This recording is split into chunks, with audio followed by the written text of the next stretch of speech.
عندي موقفين افتكرتهم لازم احكيهم لك. يلا بينا.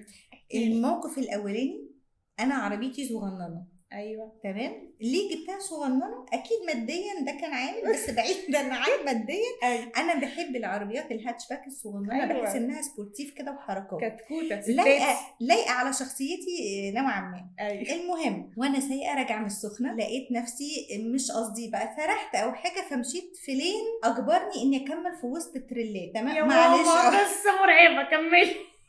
انا ما بحبهمش بس اتزنقت في وسطهم وانا عربيه صغيره، فكان شكلي رهيب لان العجله من التريل قد عربيتي. انا متخيل. فوانا ماشيه رحت قايله لهم، لقيتهم بيخشوا من بوابه كده زي بوابات اللي احنا بندفع فيها الفلوس كارتة يعني. ايوه كارت. بس فوانا داخله لقيت الراجل واقف، فرحت قايله له ايه المفروض حضرتك ادفع كام؟ فراح قايل لي لما تبقي تكبري ابقي ادفعي.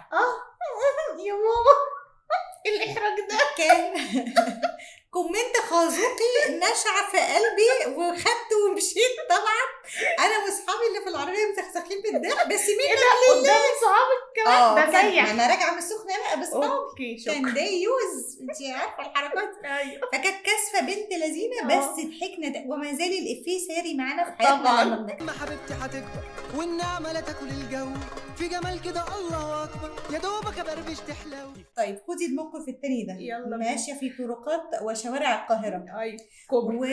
لا مش الكوبري. مش الكوبري عادي. وانا ماشيه راحت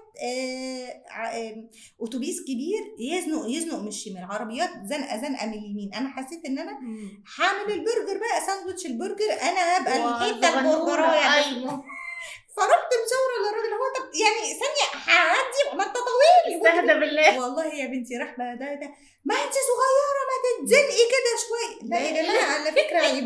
مضايقاكوا في عربيتي صغيره؟ عيب والله. لا اله الا الله. مش ممكن حتى ده بيبقى فيه تنمر عربيه صغيره ولا ايوه كبيره. بيتنمروا على فكره تويوتا والله العظيم. ايه المعامله دي؟ ما تزعليش يا وانا فراوله. جايباها من ورا لا حلوه عربيتك بحبها. فرفوشه جميله حلوه كده. والله كيوته جدا، اشرار قوي. كان كسره من الطرشه ده، احنا مش هنلحق الشهر العقاري كده. خلاص يا ايهاب، عافيه ولا دراعك مقوي؟ ايه العافيه ودراع مقويين؟ عايز خلاص يا عم العافيه يا حلو. يعني بما ان العربيه صغننه وحلوه كده، هسالك بقى انت قولي لي، اول عربيه جبتيها كانت صغننه برضو؟ لا كانت عربيه عادي سيدان، وكانت أوكي. دايولانوس ايام بقى ياه، عزها. على فكره جيلكم كله جاب العربيه دي، مش ما أنا طبيعي. احنا كان في قبلينا الفيات كانت بتقوم بالدور ال زمان. 127 128 الحاجات ولازم دي. تبقى حمراء، ما كانش ينفع آه. تبقى لون تاني، كان عيب. لا احنا احنا في عيلتنا كانت لبني عادي. ايه ده والله. لا بس دي تمشي بجد، مش في شوارع القاهره كلها كانت لازم تبقى حمراء والله، يا بيضه يعني. الاحمر والابيض كانوا منتشرين عامه. والبيضه كانت لازقه في اللاده. كان في عربيه اسمها لاده. اللاده جددوها، عملوا منها حاجه فاللاده دي زمان كانت حاجه كده حمار شغل رهيبه، وكانت بيضه. هو نفس فكره موبايل النوكيا، ترميه الحيطه اللي تتعور. يعني اي حد هيعمل حادثه هو اللي مضرور، فركز عشان ده في لاده معديه. فدي كانت اللاده، وبعدين كان الفيات. اوكي. والحمد لله بقى انا كنت نفدت من الفيات، كان ربنا بقى فتحها على اهلي فادوني الدايولانوس. الحمد لله. حيث بقى التكييف، لان لحد الفيت ما كانش فيه تكييف. يا لهوي بس ما تفكرينيش. وحيث الشبابيك اللي هي بالبتاع اللي بتلف دي. التمرينه. لا مش ممكن على فكره، كانت بايخه. عارفه ليه؟ وقفت اعمل حاجه، اسال حد، اخد من حد مثلا هدفع في كارت، ما كانش اقعد بقى افتح بس انت كنت بتقفلي لي اصلا ما جانش فيها، ولا عامه دي كانت في العربيات كلها؟ بلاش احراج بقى لو سمحتي. مش في المية 8 مش في شتا. طبعا هنقفل لازم. ماشي ما تحرجنيش يا بطيخه. ولما خلفت بقى بنوتي صغننه، كانت صغننه يعني، فكانت ساعات بتقعد تتنطط من ورا لقدام. كانوا اصحابي ما يشوفوني سايقه، بتعرفي تسوقي ازاي يعني؟ مانيوال وفي قرد معاكي في العربيه وبكر وحاجه توجع القلب. ازاز بكر. صدقي صعبتي عليا. انا عنيد. انا بقى ان شاء الله هكافئك. ايوه واجيب لك عربيه من بتوعنا. انا اشرح لك الاوبشنز. اشرحي الاوبشن. يلا. اول حاجه، انتوا كنتوا بنزين طبعا، احنا عندنا الكتريستي كارز دلوقتي بتشحن على فكره غلابه، ممكن تقف منك في نص المشوار. معايا باور بانك، وتكفي على وشي لو لقيتي بنزينة كهرباء تشحنها. معايا باور بانك. باور بانك ما هي لو قطعت خلاص، سواء بقى بنزين ولا كهرباء. لا بس البنزين ممكن تتصرفي فيه. قولي لي ازاي؟ معرفش اشوف بنزين اصلا انت ما عندكيش اجابه. طب تمام. بس عامة أنا عارفة التصرف، على حاجه، بس هي تمام. الفكره ان البنزينات البنزين موجوده كتير لسه، الثانيه ما انتشرتش قوي، عشان كده كل في خطوتين اجتهاد من الدوله الصراحه. يا ريت. لا احنا الكهرباء بتاعنا عارفين نقعد في التكييف لما هنشحن عربيات كهرباء يا جماعه. ما ان شاء يا الله. ربنا عيب. لا ما هي دي مشكله الدوله، هي لا حول تحلها ولا وما قوة ياخدش إلا بالله. اصل البنزين. وبعدين هتخشي في شريحه ايه بقى عشان انت جايبه بقى عربيه حلو الافيه. شريحه الكهرباء ماشي.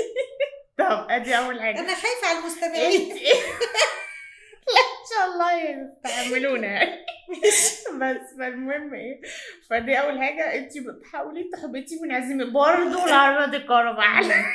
هي عامه احسن للبيئه عشان نبقى صراحه. صح برضه. وعندنا الزرار عندنا الزرار بتاع اللي بيغني عن البكر. ما انا ده جبته في التويوتا بقى. ما بس كانت لانوس في الاول وقلم ماليش دعوه بداتي ببكر ولا معلش بدأتيش انا بحب ببكر. احنا جيل بدا من الصفر يا ستي. ماشي انتوا بتعانوا مع بعضكم. بدأنا الله بالله. علينا زمان بقى طبعا حوار.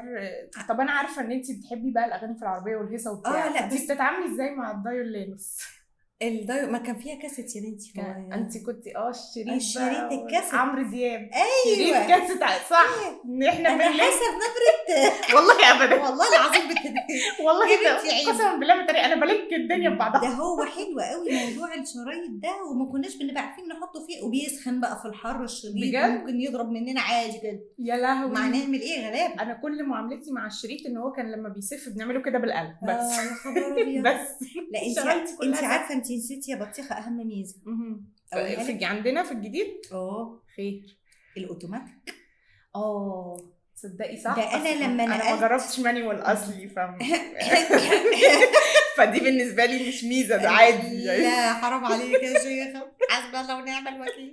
لا احنا لما انا نقلت النقله النوعيه بتاعت ان انا اجيب العربيه، على فكره احنا ما كناش بنجيبهم يعني، كان في من زمان كهرباء بس الفكره ان كانت سمعتها مش لطيفه، ده لو عطر والفتيس والمش عارفه، تحسي ان الحاجه سمعتها مش يعني مخيفه. اعداء النجاح بيسوقوا بالظبط. بس فيما بعد بقى كل الناس بتسوق كهرباء. لما سوقت العربيه اوتوماتيك لقيت انه ايه ده، عارفه العربيات الكهرباء بتاعت الملاهي؟ والله نفس العظيم الفكره. ايه ده وصغننا. فانا في الملاهي بقى بالظبط. فكانت جميله قوي الصراحه. لا اوبشن حلو وغير متعب. وانا اعتقد ان انتوا لو وقعت في اي ظروف حطيتكم لا قدر الله يعني في ان انتوا تسوقوا مانيوال هتحتاسوا. مفيش انا يعني في النص كده في عندنا عربيه مانيوال، فاللي هو طب ما يعني ليه موقفين الحياه؟ اتفضلي. مفيش. ايه ده اعصابي باظت ليه؟ مش قادره روبوت. لا ولازم تبقي مركزه. انت في الاول هتبقي مركزه، وبعد كده على فكره هتبقي بتنقلي النقلات وتشغلي رجلك الشمال. محتاجه براكتس. طب انا اول ما اتعلمت سواقه مبدئيا كان في مدارس بتعلم، بس كان يعني احنا بنفضل اكتر انه يبقى في واحد برايفت كده بيجي يعلمك على مثلا عربيتكم. الميزه انه بينجز، يعني هيجيلك كم مره يعلمك وخلاص، مش بقى شهور وكورس وبتاع عشان نتعلم السواقه. وبعدين بتحسي فضيحه، يعني العربيه ماشيه بتاعت المدارس دي عليها علامه لو سمحتوا بنسوق اتداروا في اي حاجه. اصلا تحت التدريب. وانا بسوق بقى بيعلمني وكده، فيقعد يقول لي هدي، وانا اقول له لا هدي ازاي، ما انا بهدي اهو. طب ما انا دايسه بتوصف فرق، طب ما انا دايسه فرق، طب انت عايز ايه؟ وبعدين في الاخر بقى طلعت ايه الغلط بقى اللي انا عملته، ان انا بهدي برجلي الشمال. يعني انا اليمين سايباها للبنزين والشمال لمين للفرامل. انهار بقى انهار مني لان انا العربيه مانيوال. فانا المفروض الشمال دي لمين؟ للدبرياج. انا هقول لك لا طبعا. فهتدوسي فرامل تشيلي رجلك من على البنزين. ايوه. فتدوسي باليمين على لوجيك.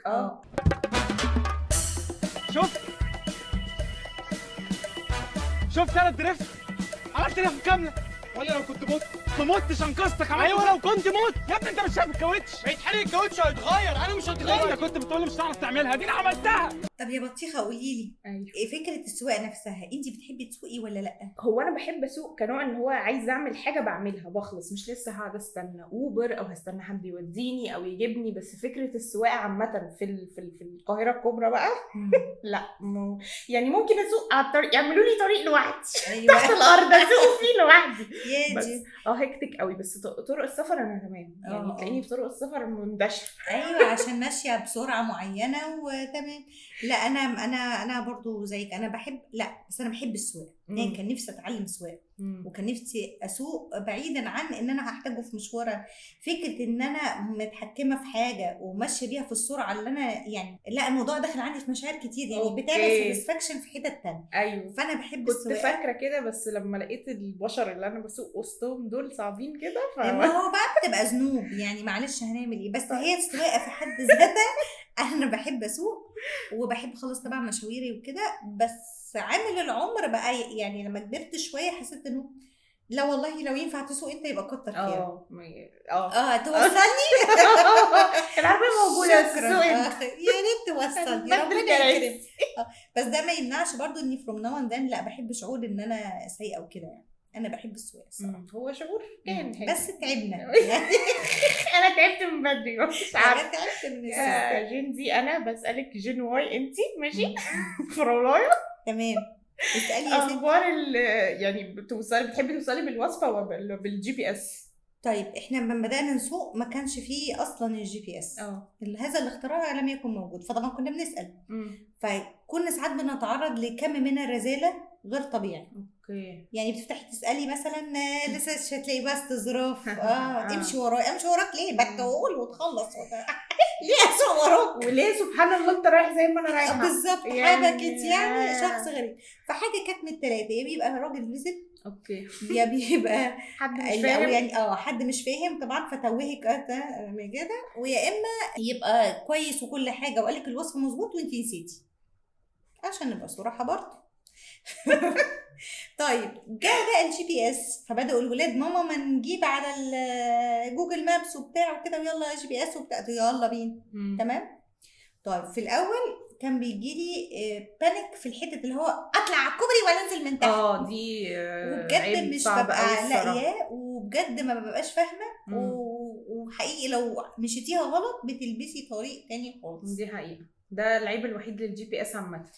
ولا في عيب تاني خير لما بتبقى الحته مش فيمس والمكان في خزنوق مثلا في مكان ويفضل بقى يلففك حول هذا الخزنوق. ايه بيقابلني لو وصلت؟ وبعدين يدخل يعني مثلا تكتبي مكان ما في مول ما، طب انا عايزه البوابه اللي هدخل منها، ما انا مش هطلع يعني. مش بعمل كده. لا والله ده انت كده متفائله قوي. ده ساعات بيبقى مكان عادي يعني، مثلا حد بعت عنوانه خلاص مكان اللوكيشن، فانا عايزه اروح ازور حد. الحد ده مش في حته مثلا معروفه قوي. قابليني بقى يعني هتوصلي لحد حته وبعدين هنتوه بقى انه فاتحه فين يعني. انا اسفه بس مره مثلا كنا في المقابر وبعتوا لنا اللوكيشن ورايحين عشان الدفنه. ايوه يا لهوي. احنا في الاخر ركننا العربيه ونزلنا، مش عاملين نلف في نفس الحته.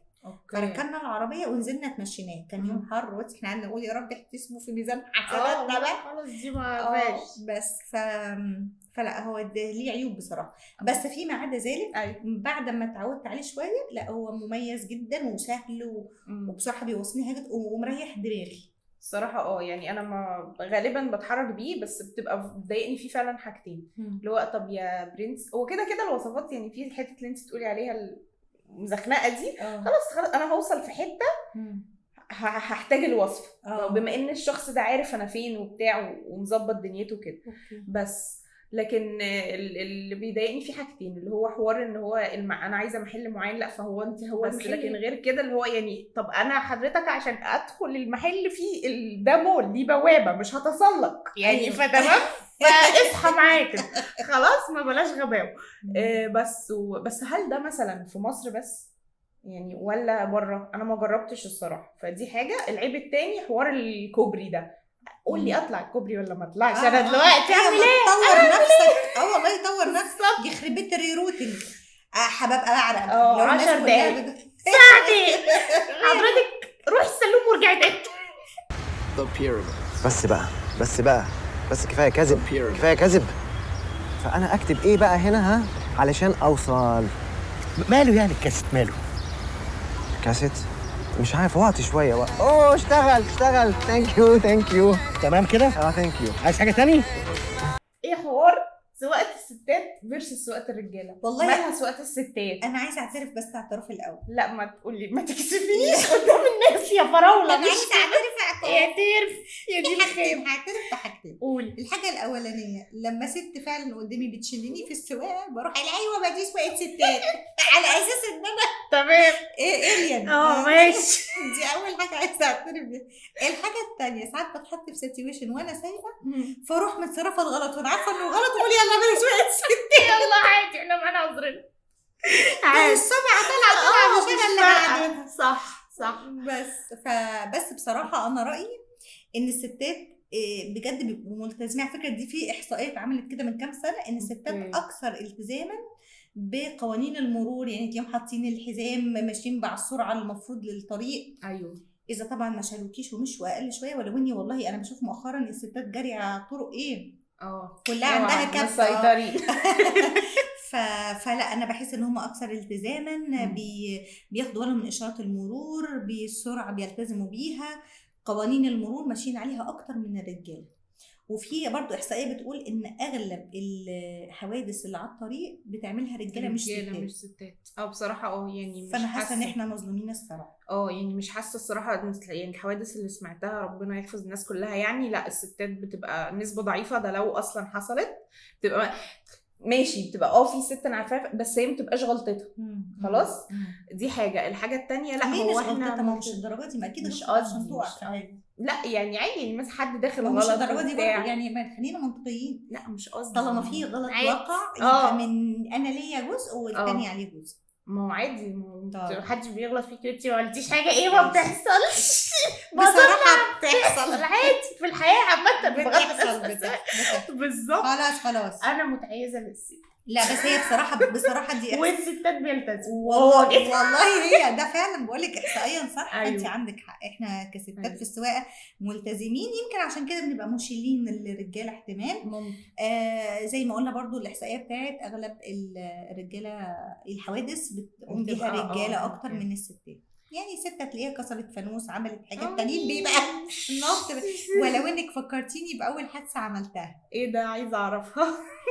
كنت في العربيه الفيات زمان ماشي اوكي، ومعايا واحده صاحبتي وقت قررنا نروش. ايوه فشغلنا في الفيات. يا لهوي كملي بس. ده افيه لوحده، ده افيه. كملي. هنتريق من مش قصدي بس تخيل انا لسه ما قلتش ان ما كانش في كاسيت، يعني اديني فرصتي. فاحنا حاطين سماعات الووكمان. معلش لا حاولي تعيشي معايا. يلا عايشه انا سماعه وهي سماعه. تمام. وطلعنا ورحنا طالعين كوبري اكتوبر.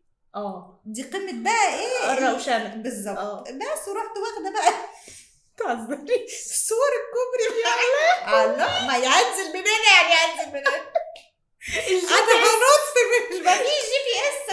لا انا بتخيل يعني لو كان في GPS وقال لك روحي كده. يومها ايه اللي حصل؟ انا فقدت السيطره على العربيه وقيس فجاه فعلا كنت متجهه اني هنط من على الكوبري. يا لهوي بالفيت بالووكمان. لا انا شفت كتير. الحمد لله ان انت سليم. الحمد لله. كلمت بس كنت مخطوبه، رحت مكلمه خطيبي. الو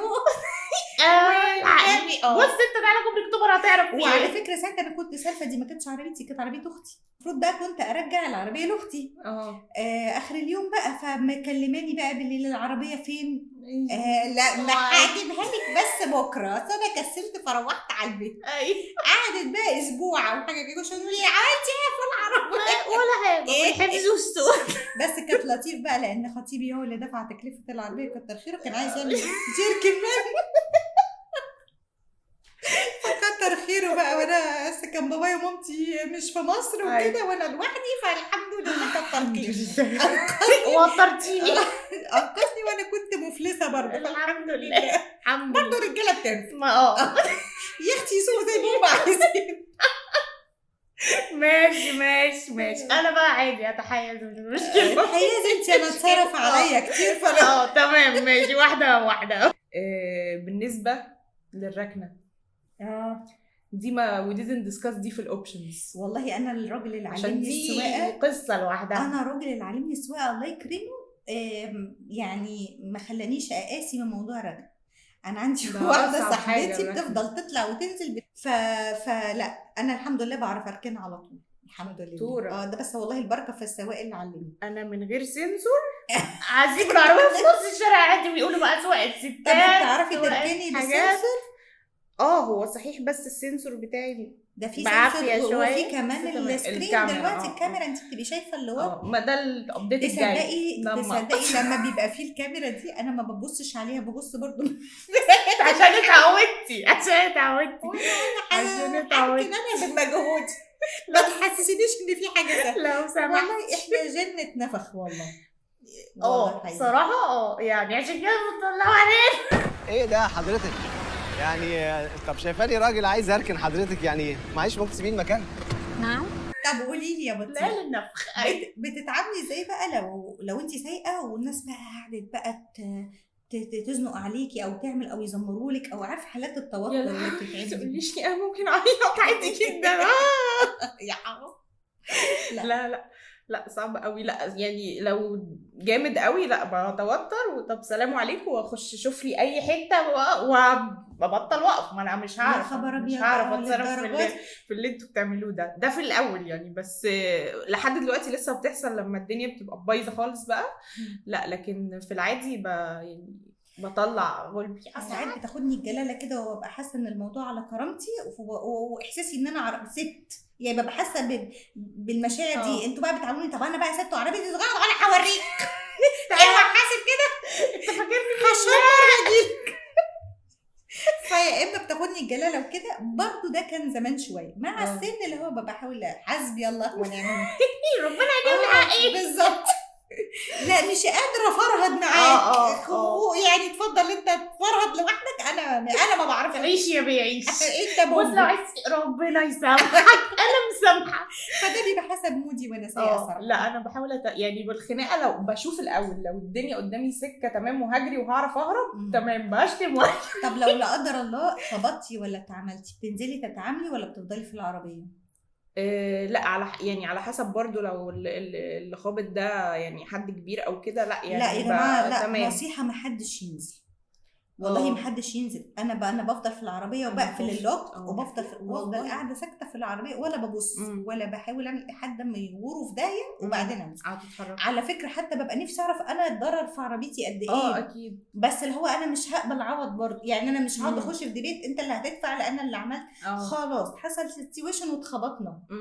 فبجد كسبانات ما حدش ينزل والله. اما انا لو حد كبير او لو ولد يعني يبقى زي ما يبقى. لو حتى لو ست، لا والله حتى لو ما انتيش ضامنه. بيبقوا قلة الادب برضه ما انتيش ضامنه والله. وليه نهزق نفسي؟ ما خلاص ما احنا اوريدي اتنكدنا والعربيه دشملت او ما دشملتش. فاللي هو ليه نخش خناقه خسرانه؟ لما يمشوا وامشي وابعد شويه عن المكان بروح راكنه ونازله اشوف بقى حجم الضرر ايه، واشوف بعيط ولا الطم ولا حسب على حسب هتخزوق في كام. بس كده. انت يا حيوان. يا نهارك اسود. لا ما تشتميش سواق ميكروباص ابدا. لا ده حيوان. رقم واحد ما تشتميش سواق ميكروباص ابدا. مين ده الحيوان؟ الخلاصه ان كالعاده عشان انا فراولاي اللي بقول ان جين زي متدلع واخد كل حاجه على الجاهز. عربيه اوتوماتيك، الحاجات الكهرباء شغاله ازاز وشاشه ونشوف ورا وسنسورز وحوارات. احنا طبعا اتمرمطنا بس اتعلمنا وبنعرف نسوق كده وكده. انتوا غالبا مش هتعرفوا تسوقوا المانيوال. انا متغاظه جدا دلوقتي. ما اعتقدش ان احنا اختلفنا في حاجه. احنا اتفقنا تاني ان احنا في القوانين ملتزمين كستات. لما بيحصل قلق في اللبش في المكان عاده بنتراجع. هتلاقي كم حد بيخش ويرد كستات يعني حسب الجن ايه وحسب طبعا السيتويشن. بس موست بروبلي بنكبر دماغنا كده زي عادتنا كستات. just a girl. يا ابني انا اتفه من كده. الجي بي اس كان مفيد لينا احنا الاثنين. احنا طبعا بنعاني فيه شويه بس واضح ان انتوا بتعانوا برضو في حاجات. بس عندك اي اضافه؟ لا بس احنا مش مدلعين والله مدلعين يا ولد والله يا بطيء. طب انا هجيب لك واحده مانيوال وما فيهاش تكييف وما فيهاش ده ما فيش كده. بقول لك حاطين الوكمان. ما دي الحياه اللي احنا عايشينها. انا مالي فور ايه؟ طب ما يبقى متدلعه ولا لا؟ وانا مالي لمبي حسيتك اهو على فكره مش عارفه تردي. لا يعني تكييف ما كانش عندنا. الكاسيت ما كانش، يمكن كان فيه بايظ مش عارفه. بس احنا كنا شغالين بالوكمان ساعتها. يعني تخيلي ال 28 ما بنعاني. كان الفيت ما كانش فيها كاسيت. بنعاني. وعلى ما فكره أتذكر يعني. الطرق مؤخرا من بعد الثوره الطرق زي الفل. ده احنا زمان كنا بنكاكي، كنا ممكن نقعد في الاشاره بالسبع ساعات. زمان ده انا كنت خنونه حلوه أيوة مش عارفه شفتي؟ حاجه. لا فالحمد لله انتوا متدلعين، وعلى فكره مش حاجه وحشه. يعني ايه المشكله تبقوا كجان متدلعين في بوينت معينه؟ من حقكم انتوا اكيد مبسوطين في حاجات تانية. اي نعم لسه ما عرفناهاش لسه لا اله الا الله. يلا باي باي يا مستمعين. باي باي. باي باي.